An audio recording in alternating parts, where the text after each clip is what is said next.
Bom, Douglas, a gente vai falar sobre o gerenciamento de memória. O grupo é composto por Cauê Castelo Ferreira, Leonardo de Souza Camargo, Milena de Faria Silva, Pamela Ismênia Faria. Conceitos fundamentais do gerenciamento de memória. E com essa imagem, nós podemos observar que conforme mais acima, maior é a velocidade para se chegar na memória que eu desejo, no arquivo, só que menor é o espaço de armazenamento. Então, por exemplo, eu vou dar um exemplo que fica mais fácil de analisar como funciona. Os registradores é como se eu estivesse estudando e eu procuro alguma coisa na minha mente. Isso vai ser muito rápido, mas vai ser fracionado, não vai estar completamente perfeito se eu quiser um artigo. Então, eu pego um livro, ou eu sempre o livro estava na minha mão, e eu folheio o livro, eu procuro entre as páginas e encontro o que eu precisava. Isso vai ser no caso da memória cache. Mas se por acaso eu não encontro na memória cache, eu vou até a minha mesa, que tem diversos livros, e entre eles eu escolho o que eu preciso.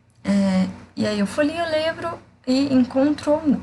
Isso seria a memória principal. Caso eu não encontre na memória principal, eu vou até a biblioteca que está na minha sala, procuro dentre todos os livros da biblioteca, retiro o que eu preciso, folheio ele e acho não o que eu preciso. Caso não esteja em nenhum desses, eu vou até uma outra sala, em uma biblioteca, procuro entre os livros, folheio o livro para finalmente encontrar o que eu preciso, caso a fita magnética. Conforme eu expliquei, tudo leva um tempo. Conforme mais informações eu queira ter, por exemplo, num outro cômodo com uma biblioteca muito maior, com diversos livros, mas eu vou demandar um certo tempo para poder chegar lá para decidir qual livro eu devo escolher. Eu vou falar sobre processo. Processo, ele é um programa que foi carregado do disco da memória principal, porque o processador ele só consegue executar as instruções que estão na memória. Então, o sistema operacional ele precisa desse mecanismo para ler as instruções do disco e colocar na memória principal. E aí tem a fila de entrada. E a ideia é que tenha os processos que vão ocupar memória e muito provavelmente eles já estão na fila de espera. E aí, ao processo que está, no caso, no começo da fila, ao ele ser chamado, ele é transferido para a memória e depois dele terminar, todos os espaços que estão sendo utilizados e até tudo que pertence a ele, ele vai ser retirado. Então, o espaço ele vai ser liberado para outro processo. Então, o gerenciamento de memória é basicamente alocar espaço de memória disponível e aí saber o que está ocupado e o que está livre. Sendo assim, ele tem que manter o maior número de processos que deseja ser executado na memória ao mesmo tempo. E principalmente, todo esse gerenciamento ele tem que seguir uma estratégia bem definida para saber onde colocar, quem substituir e garantir principalmente que um programa não invada o espaço de memória do outro processo. Oi, meu nome é Cauê e eu vou falar um pouco sobre chamadas do sistema. As chamadas do sistema, elas são chamadas que realizam a comunicação entre o sistema operacional e a aplicação. Ela permite à aplicação acessar serviços do kernel, que são providos pelo hardware. São as chamadas de mais alto nível do sistema, superiores a outras chamadas, né? E através delas é que sua aplicação ela vai estar fazendo acesso a periféricos, vai estar acessando arquivos, vai estar trabalhando a alocação de memória. Quando uma chamada do sistema é executada, o sistema operacional ele salva o estado atual do processo, ele entra em pausa. Tem uma troca de contexto, que a aplicação estava originalmente no espaço do usuário, ela vai para o espaço do kernel. Aí o sistema verifica se a aplicação tem a permissão para estar executando essa chamada. Se ela tiver, a chamada é executada. E depois, com o resultado, o sistema retorna o processo no estado anterior, ok, no estado em que ele estava quando foi chamado a chamada, né? Porque ele foi salvo, e retorna a execução. Aqui do lado direito a gente tem um exemplo. No Linux, na versão 4.11, tem a biblioteca C, ela tem aproximadamente 400 chamadas de sistema que podem ser executadas, e as chamadas do Linux podem ser encontradas nesse caminho que eu deixei aqui na parte de baixo dos slides, user, include e unistd.h. E eu trouxe alguns exemplos de chamadas de gerenciamento de arquivos, processos e diretórios. Para os arquivos a gente tem Open, Close, Write e Read, que é para abertura e fechamento de arquivo, leitura e escrita. Gerenciamento de processos, que é o Fork, Exec e Exit, que é para criação de subprocessos similares ou não ao processo PY. E o fechamento do processo, que é o Exit. E para o gerenciamento de diretórios, MKD e RMD, que é para criação e exclusão de diretórios. Mount e Unmount, que é para, literalmente, montagem e desmontagem do diretório. Eu vou falar um pouquinho sobre a implementação do gerenciamento de memória. Meu nome é Pamela. Então, na plataforma x86, o Windows suporta, por processo, né, o único espaço de endereçamento, certo? Linear. E o uso de páginas de 2 megabytes pelo núcleo em grandes aplicações aumenta o desempenho por meio da melhora da taxa de acerto, né? Então, o que é essa taxa de acerto, né? Ela vai para TLB, que é a Translation Local Business. TLB é uma cache da memória, né, que é usada para reduzir o tempo necessário para acessar um local da memória, certo? E isso faz com que o caso da aplicação, né, reduza o número de vezes que a tabela de página precisa ser varrida para encontrar as entradas que estão nela, certo? Diferente do escalonador, que seleciona individualmente cada string, né, para executar, e não se preocupa com os processos, o gerenciador de memória se preocupa exclusivamente com os processos, não com as trends. Por quê? Afinal de tudo, né, são os processos e não as trends que possuem espaço de endereçamento. E é com isso que o gerenciador de memória se preocupa. O espaço de endereçamento é totalmente definido pela sua lista de vagas. Virtual dos descriptor, que é o descritor de endereço virtual. E os VADs estão organizados em árvores balanceadas e são localizados de uma forma mais eficiente, pois eles são essa configuração de árvore para ser localizado mais rápido.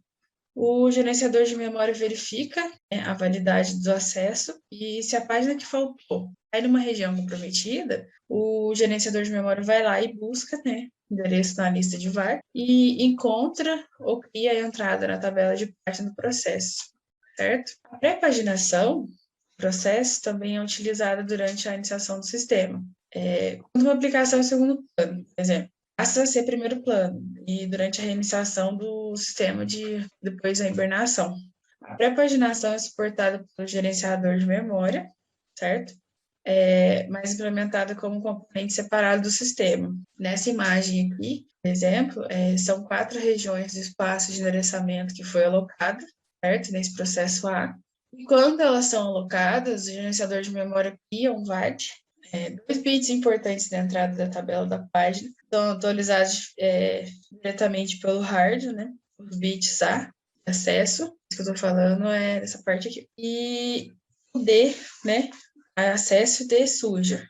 Controla quando determinado mapeamento de página foi utilizado para acessar a página. O acesso pode ter modificado a página como operação de escrita, né?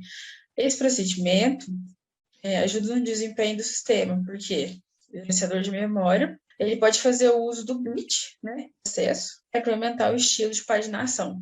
Aí eu coloquei aqui sobre essa imagem, que as entradas na tabela, nas tabelas de página, referem-se a número de páginas físicas e não virtuais, certo?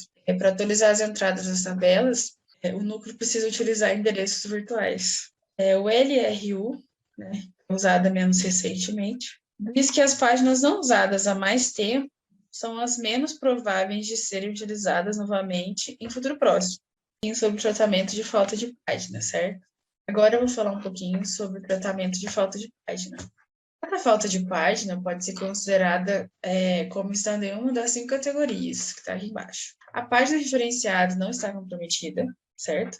O acesso à página foi tentado, violando as permissões, né? Esses casos aqui de cima devem-se a erros de programação, certo?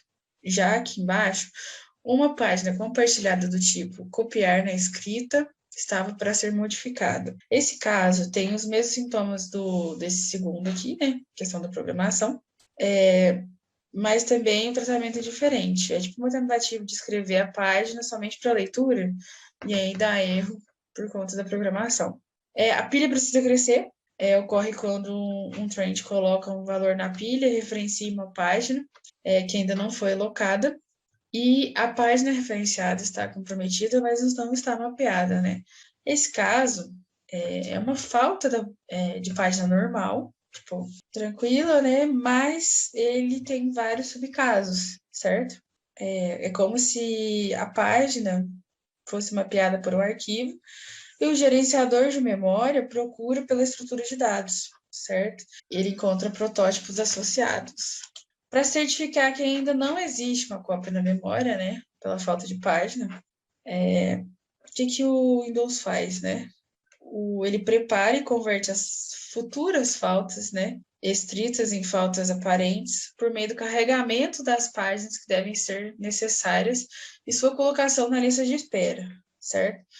Por exemplo, em outros processos, em uma lista de espera, uma lista de página modificada, ele simplesmente compartilha, talvez marcando como copiar na escrita, caso a mudança não deve ser compartilhada.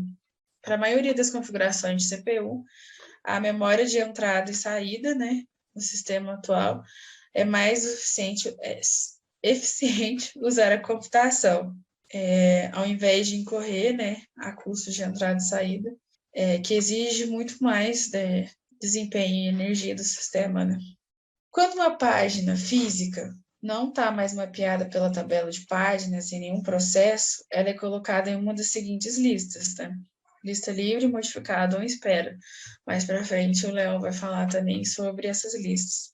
O gerenciador de memória pode alocar páginas conforme necessário, por meio das listas livres, ou da lista de espera, sempre verificando se a página já está na memória. A leitura de aglomeração de páginas, em vez de uma única página, possui um custo adicional desprezível. Aqui o Windows, ele mapeia as tabelas, né? Essa imagem é sobre isso. As tabelas de diretório de páginas no processo, atual no endereço de endereçamento virtual do núcleo, utilizando uma entrada de automapeamento no diretório de páginas. Para simplificar toda essa imagem, né? O que ela é? Ela mostra o automapeamento do exemplo do x86 para PTE, a entrada de tabela de páginas de 32 bits. O Windows, na realidade, ele utiliza PTE de 64, por isso que o sistema pode utilizar mais de 4 GB de memória física. Com PTE de 32 bits, o automapeamento usa apenas uma PDE, né, uma entrada de diretório de página, e ocupa apenas 4 de endereçamento em vez de 8, certo? E é isso.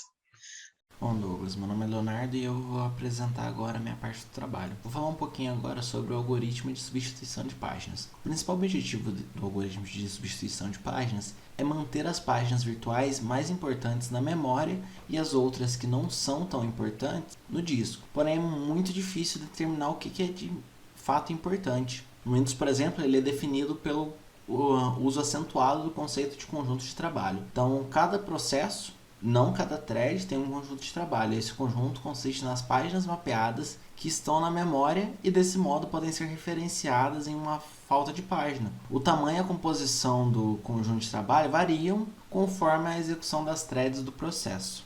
O conjunto de trabalho de cada processo é descrito por dois parâmetros, o tamanho mínimo e o tamanho máximo. Esses dois limites eles não são muito rígidos, portanto um processo pode ter menos páginas na memória que seu mínimo, ou mais que em seu máximo.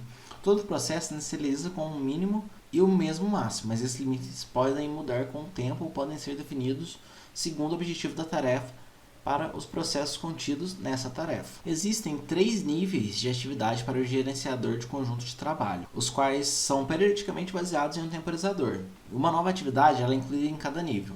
No primeiro caso seria muita memória disponível, que varre as páginas, reinicializando os bits de acesso e utilizando seus valores para representar a idade de cada uma, mantém uma estimativa de páginas não utilizadas em cada conjunto de trabalho. O segundo é que a memória está diminuindo, que para qualquer processo com uma quantidade significativa de páginas não utilizadas para adicionar páginas ao conjunto de trabalho e começa a substituir as páginas mais antigas, sempre que uma nova página for necessária.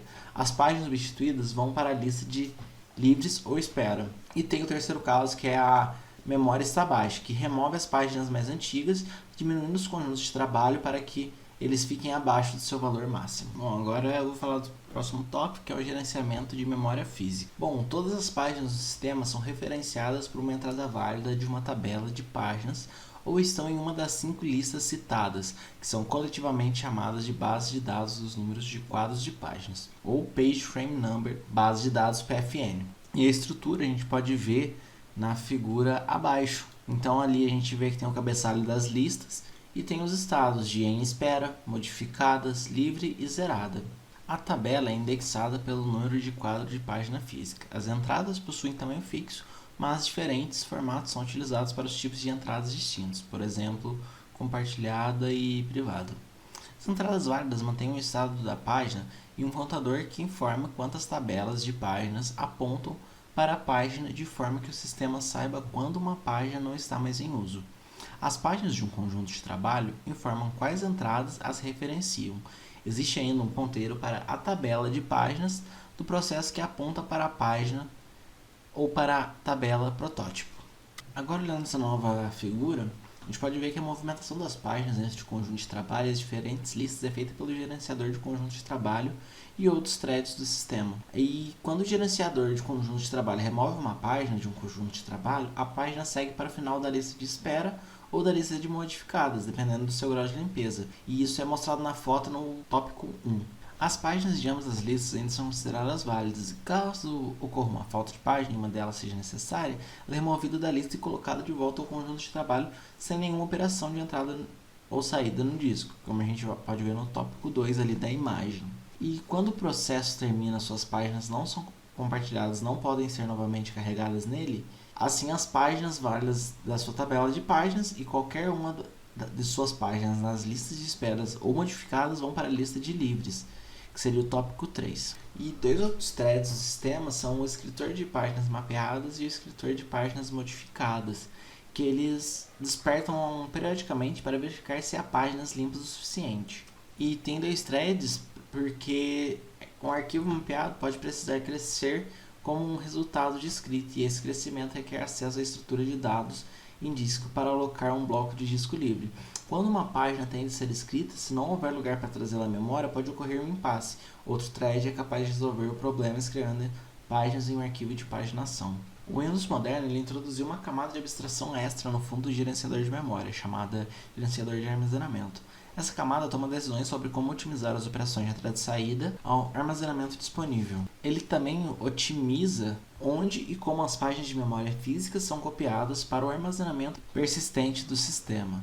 E o Windows também introduziu um arquivo de troca, o swap, que à medida que aumenta a pressão sobre a memória, o gerenciador de memória espreme os conjuntos de trabalho para reduzir as pegadas que cada processo deixa na memória. Quando mais memória for necessária, ele seleciona um processo que não foi executado durante um tempo e convoca o gerenciador de memória para trocar, de modo eficiente, todas as páginas em um pequeno número de operações de entrada e saída.